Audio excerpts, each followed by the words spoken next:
telephone pole and saw this flyer for a lecture at San Francisco State University by Dick Gregory, and they showed pictures of some persons on this poster, and one of them was a picture of my dad, and it had the big fat black, writing on top of it was CIA killed JFK, and so that was my first introduction to any nefarious allegations levied against the CIA. That was actually my first realization as well, because I met A.J. Weberman in New York City. Yeah. I met A.J. because I was one of the yippies in Washington Square Park, trying to protest for legalizing marijuana. And they pointed him out to me one day, and I said, yeah, he wrote that book. And I saw the Ipswich Times newspaper and had the pictures of the three tramps and stuff. Now, what did we actually – we have a lot in common. Now, what did we actually realize? I didn't see my dad on there, but now, what did you – what did we come to understand or know as fact? Was that your dad, one of those three tramps? Because now they're saying there's all different guys, and those aren't the three guys. No, even though there's a tremendous resemblance, I have to, to realize one of several things. Number one, my dad was such a highly placed CIA operative that he would not have been in the position of going in disguise and, whatever the tramps were accused of doing. I don't know. He wouldn't have been one of those guys. He was higher up on the ladder than that. And as it turns out, and as you said just a few moments ago, there have been several people confessing to being the tramps. I think there's a total of 6 people for that 3-person job. So I don't know. That could be additional disinformation, but I have seen an interesting photograph of Dealey Plaza moments after the shooting, and there is a gentleman standing there with a trench coat and a hat, much like my father had. I could say they were exact replicas, and he looks very much like my dad, and he's just standing in the street. I don't know that gentleman's ever been identified, but I do know, and I do feel that my father was not only involved, but was actually there in Dealey Plaza at that time.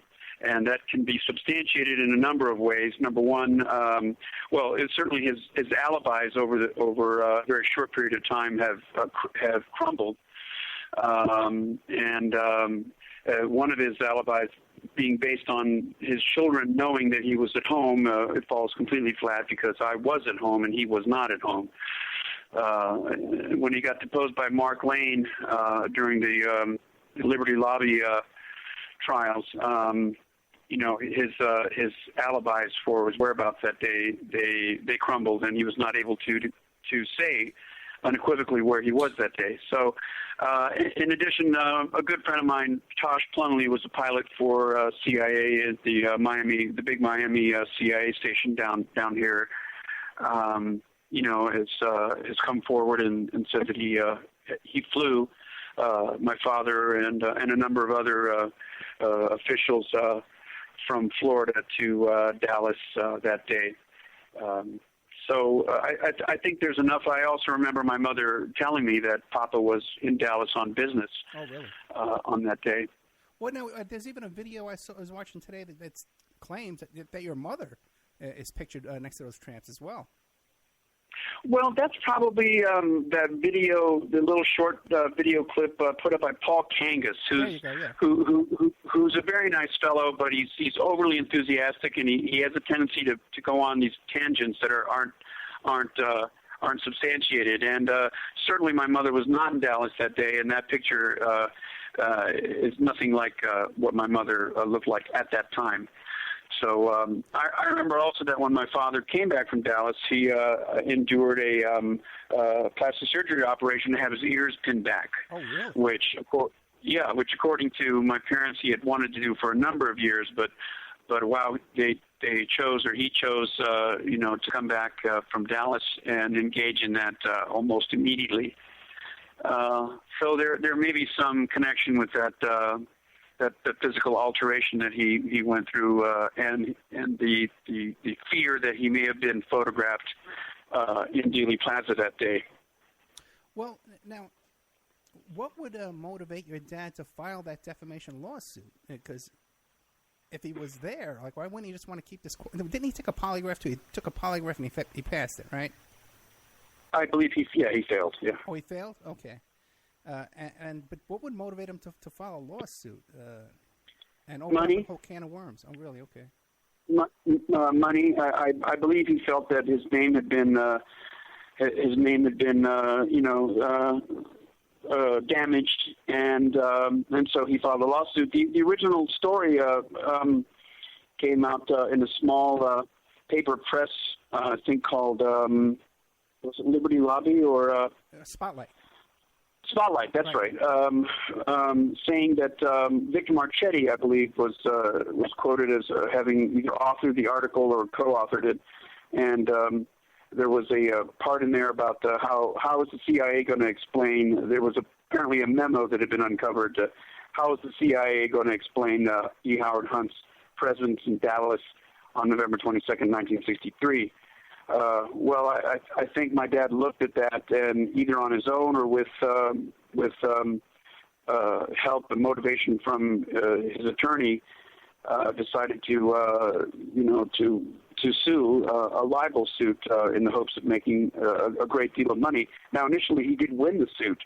He was awarded over $600,000, but when they appealed and they got Mark Lane as their attorney, his whole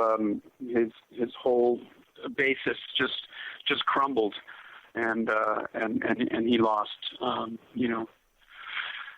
So, but I think initially I just have to say it was money. He'd spent a lot of money on his Watergate defense, and served 33 and a half months in federal penitentiary, and he'd been in out of 14 different jails during his time, and basically was a broken man looking to replenish some of the money that he had saved over the years, and then ended up spending on Watergate defense. Well, after Watergate, after the whole thing, he got out of jail for Watergate. What did he do for a living after that? After Watergate, he'd had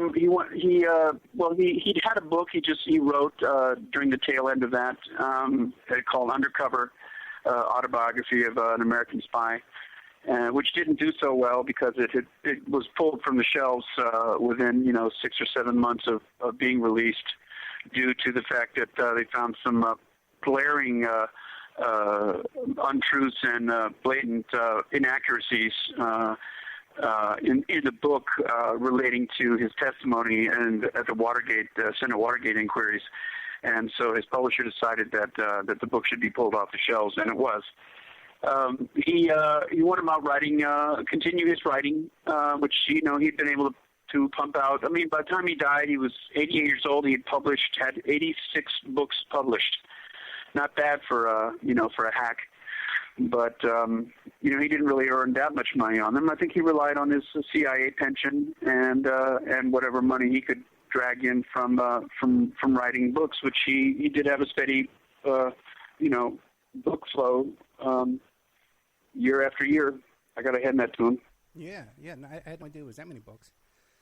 Now, yeah, amazing. 86. What was it like for you and the family? I guess the crap hit the fan with Watergate. Yeah. Why don't you give us, because that's a whole story in itself. Because I know everybody wants to talk about the deathbed confession and the deathbed testimony and all this kind of stuff like that.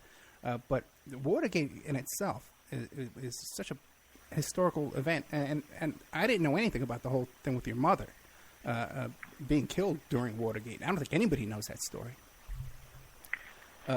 Yeah, it's not a story that's well publicized. It was an event that was that came up initially in December of 1972, just after she crashed. There was some headlines about the Watergate pay mistress dies in fiery plane crash in Chicago, but Watergate really just completely decimated my family.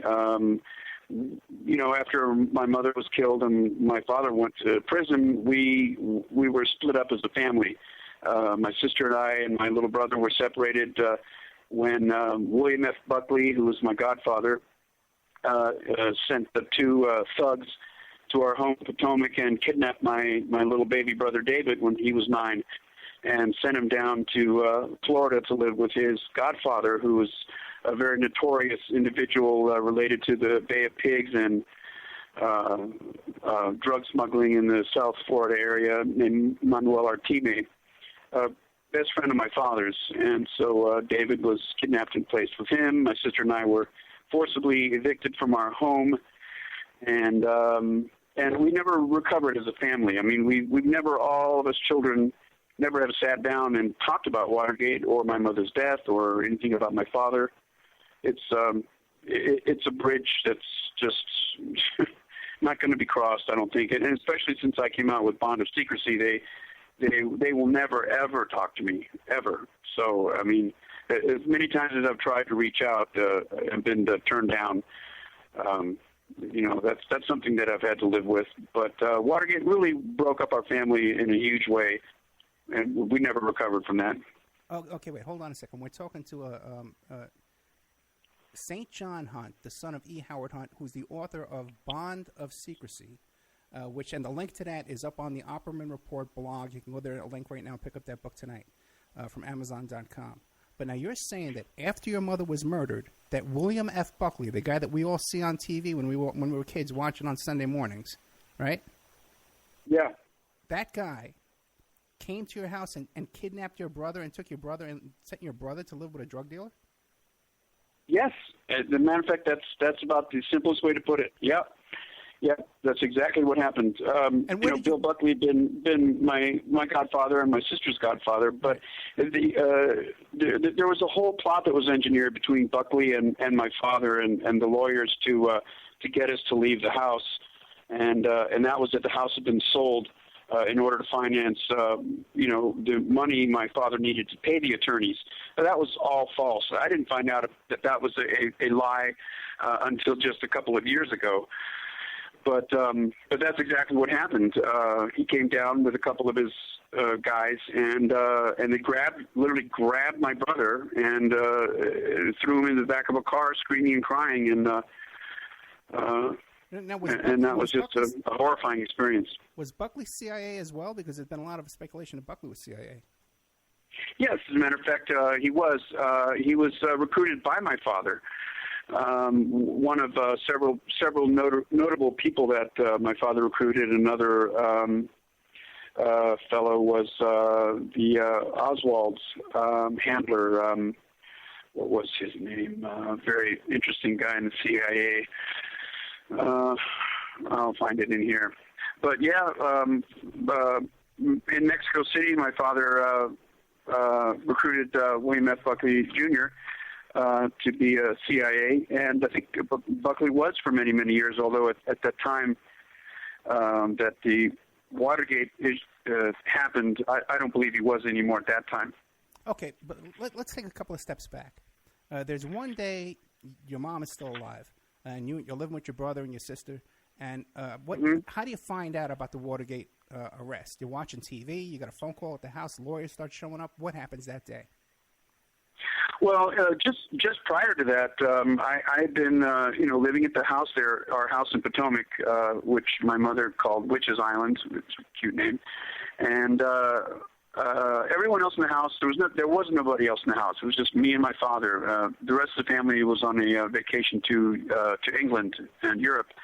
And one night, one early morning hours, probably 4 or 5 o'clock in the morning, my father burst into my room in a state of dire stress and pacing and ordering me to come up to the master bedroom and ask no questions, which I dutifully did as the good son. And how old were you? And I was 17. Okay. I just turned 17 in March, April, May, June. So I was 3 months into being 17. And of course, my father was up there and he was on the phone or waiting for phone calls. And he had 2 large suitcases on the beds in the room there, and he ordered me to go in the kitchen, get cleaning supplies, Playtex rubber gloves, and towels and things, and Windex, and to clean everything inside of the suitcases, and then clean the suitcases themselves. So, I mean, something was definitely up. And then when that job had been done, we put them in the back of his